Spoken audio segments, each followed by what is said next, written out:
NCI ನ್ಯೂಸ್ಗೆ ಸ್ವಾಗತ. ನಾನು ನಿಮ್ಮ PH ನಾಯ್ಕೋಡಿ. ಮಂಡ್ಯ ಲೋಕಸಭಾ ಕ್ಷೇತ್ರದ ಕೆಆರ್ಪೇಟೆ ವಿಧಾನಸಭಾ ಕ್ಷೇತ್ರದ ವ್ಯಾಪ್ತಿಯ ಮತಗಟ್ಟೆಗಳಿಗೆ ಎಲೆಕ್ಟ್ರಾನಿಕ್ ಮತಯಂತ್ರಗಳೊಂದಿಗೆ ಪೊಲೀಸ್ ಭದ್ರತೆಯಲ್ಲಿ ತೆರಳಿದ ಚುನಾವಣಾ ಸಿಬ್ಬಂದಿಗಳು. ಕೆಆರ್ಪೇಟೆ ಪಟ್ಟಣದ ಸರ್ಕಾರಿ ಎಂಜಿನಿಯರಿಂಗ್ ಕಾಲೇಜಿನ ಮಾಸ್ಟರಿಂಗ್ ಕೇಂದ್ರದಿಂದ ಪ್ರಜಾತಂತ್ರ ಗಣತಂತ್ರದ ಹಬ್ಬವಾದ ಲೋಕಸಭಾ ಚುನಾವಣೆಯ ಮತದಾನ ಪ್ರಕ್ರಿಯೆ ನಡೆಸಲು ಚುನಾವಣೆಗೆ ನಿಯೋಜನೆಗೊಂಡಿರುವ ಸಿಬ್ಬಂದಿಗಳು ಮತ್ತು ಅಧಿಕಾರಿಗಳು ಮತಯಂತ್ರಗಳೊಂದಿಗೆ ಪೊಲೀಸ್ ಭದ್ರತೆಯೊಂದಿಗೆ ತೆರಳಿದರು. ಮಂಡ್ಯ ಲೋಕಸಭಾ ಕ್ಷೇತ್ರದ ವ್ಯಾಪ್ತಿಯ ಕೆಆರ್ಪೇಟೆ ವಿಧಾನಸಭಾ ಕ್ಷೇತ್ರದ ವ್ಯಾಪ್ತಿಯ 261 ಮತಗಟ್ಟೆಗಳಿಗೆ ಎಲೆಕ್ಟ್ರಾನಿಕ್ ಮತಯಂತ್ರಗಳು ಮತ್ತು ವಿವಿಪ್ಯಾಟ್ ಹಾಗೂ ಇತರೆ ಚುನಾವಣಾ ಪರಿಕರಗಳೊಂದಿಗೆ ಚುನಾವಣೆ ನಿಯೋಜನೆಗೊಂಡಿರುವ ಸಿಬ್ಬಂದಿಗಳು ತೆರಳಿದರು.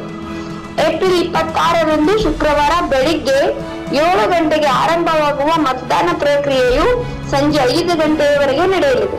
ಮತದಾರರ ಪಟ್ಟಿಯಲ್ಲಿ ಹೆಸರನ್ನು ನೋಂದಾಯಿಸಿಕೊಂಡಿರುವ ಮತದಾರರ ಬಂಧುಗಳು ಕಡ್ಡಾಯವಾಗಿ ಮತಗಟ್ಟೆಗೆ ಬಂದು ಮತ ಚಲಾಯಿಸುವ ಮೂಲಕ ಪ್ರಜಾತಂತ್ರ ವ್ಯವಸ್ಥೆಯನ್ನ ಗಟ್ಟಿಗೊಳಿಸಲು ಕೈಜೋಡಿಸಬೇಕು ಎಂದು ಸಹಾಯಕ ಚುನಾವಣಾಧಿಕಾರಿ ಚಂದ್ರಪ್ಪ ಮತ್ತು ತಹಸೀಲ್ದಾರ್ ಡಾಕ್ಟರ್ ಲೋಕೇಶ್ ಮನವಿ ಮಾಡಿದರು.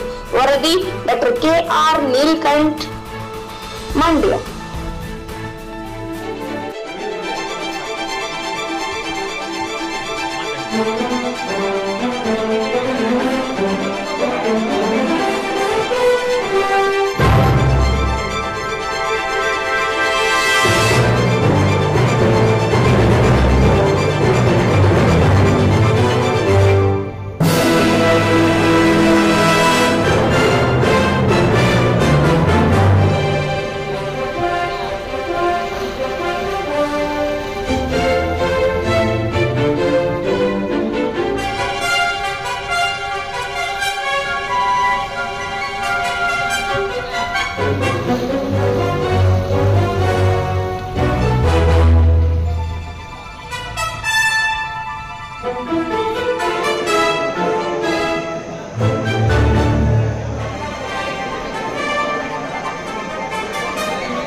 KR ಪೇಟೆ ವಿಧಾನಸಭಾ ಕ್ಷೇತ್ರದಲ್ಲಿ ಈಗಾಗಲೇ 261 PSಗಳಲ್ಲಿ ಯಾರು ನಮ್ಮ ಸಿಬ್ಬಂದಿ ಕಾರ್ಯನಿರ್ವಹಿಸ್ತಾ ಇದ್ದಾರೆ ಆ ಸಿಬ್ಬಂದಿಗೆ ಈಗಾಗಲೇ ವ್ಯವಸ್ಥಿತವಾಗಿ ನಾವು ತರಬೇತಿಯನ್ನು ಕೊಟ್ಟಿದ್ದೀವಿ. ಇವತ್ತು ಮಷಿನಿಂಗ್ ಕಾರ್ಯ ಪ್ರಾರಂಭ ಆಗಿದೆ. ನಮ್ಮೆಲ್ಲ ಚುನಾವಣಾ ಸಿಬ್ಬಂದಿಗಳು ಅವರ ಏನು ಅಲರ್ಟ್ ಆಗಿರುವಂಥ PSಗೆ ಅಗತ್ಯ ಚುನಾವಣಾ ಪ್ರಕ್ರಿಯೆ ಬೇಕಾದ ಎಲ್ಲರೂ ಕೂಡ ತಮ್ಮ ಮತದಾನ ಕೇಂದ್ರಕ್ಕೆ ಹೋಗಲಿಕ್ಕೆ ಸಿದ್ಧವಾಗಿದ್ದಾರೆ. ಒಟ್ಟಾರೆ 192 KR ಪೇಟೆ ವಿಧಾನಸಭಾ ಕ್ಷೇತ್ರದಲ್ಲಿ ಮಷಿನಿಂಗ್ ಕಾರ್ಯ ಶಾಂತಿಯುತವಾಗಿ ಸುವ್ಯವಸ್ಥಿತವಾಗಿ ಪ್ರಾರಂಭವಾಗಿದೆ. ಸರ್, ನಿಮ್ಮ ಹೆಸರು? ಚಂದ್ರಯ್ಯ, ಸಹಾಯಕ ಚುನಾವಣಾಧಿಕಾರಿಗಳು KR ಪೇಟೆ.